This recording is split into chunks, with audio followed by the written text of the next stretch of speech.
வணக்கம் மக்களே, நான் உங்கள் ராஜலிங்கமணி. நீங்கள் இந்த இயர்பட் இல்லை வேறு பேப்பர்லாம் சுற்றி காது குடையிறத பழக்கமாக வச்சுருக்கீங்களா?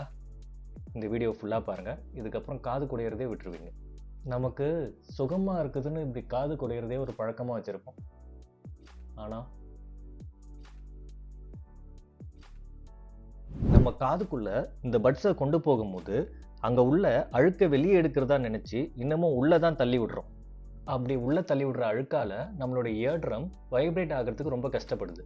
இந்த இயர்ட்ரம்மை பற்றி சிம்பிளாக சொல்லணுன்னாக்கா, நம்ம கேட்குற சவுண்டை வைப்ரேஷன் மூலியமாக நம்மளுடைய மூளைக்கு கொண்டு போய் சேர்க்கறதுக்கு உதவுதான்.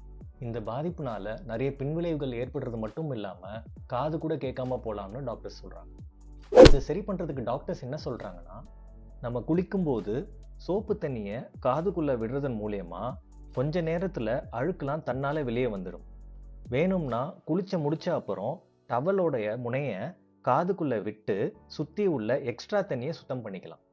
அது மட்டும் இல்லாமல் இந்த இயர்பட்ஸை காதுக்கு வெளியே இருக்க அழுக்கை சுத்தம் பண்ணுறதுக்கு யூஸ் பண்ணலாமே தவிர காதுக்கு உள்ளே விட்டு யூஸ் பண்ணவே கூடாதுன்னு டாக்டர் சொல்கிறாங்க. இன்னும் சொல்லப்போனால் நம்ம வாங்குற நிறைய இயர்பட்ஸ் பேக்குக்கு பின்னாடி பார்த்தா அவங்களே இதை காதுக்குள்ளே யூஸ் பண்ணக்கூடாதுன்னு போட்டிருக்கானுங்க. ஆமாங்க, எனக்கும் அப்படி தான் இருந்துச்சு.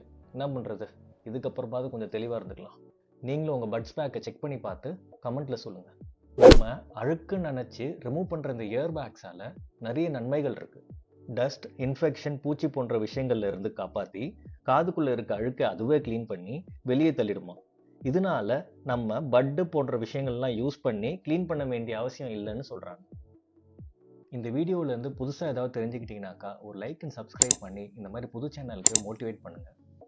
உங்களுக்கு வேறு யாராவது பட்ஸ் யூஸ் பண்ணுறவங்க தெரியும்னா இந்த வீடியோவை ஷேர் பண்ணி விடுங்க, அவங்களும் இதை பார்த்து தெரிஞ்சுக்கிட்டோம். ஸோ தொடர்பிலே இருங்க. நான் உங்கள் ராஜலிங்கமணி.